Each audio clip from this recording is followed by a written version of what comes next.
يعطيكم العافية.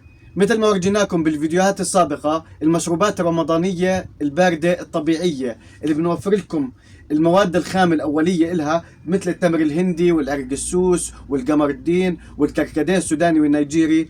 ضل آخر إشي بدنا نورجيكم الخروب التركي والخروب اللبناني، أو العكس، الخروب اللبناني هيو أيوة، والخروب التركي.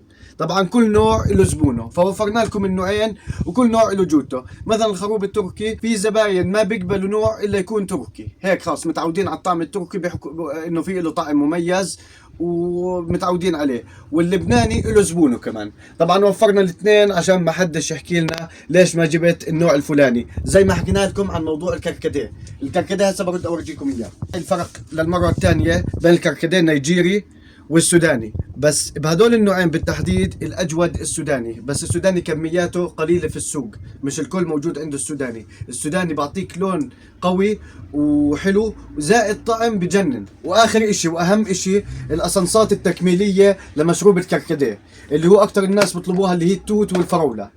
طبعا متوفرة هاي الأسانسات زائد أسانسات الخروب وأسانسات التمر الهندي، موجودة عندنا في محل آغا النمر في طبربور مقابل تايم مول بالضبط. لا تنسوا تزورونا ويعطيكم ألف عافية.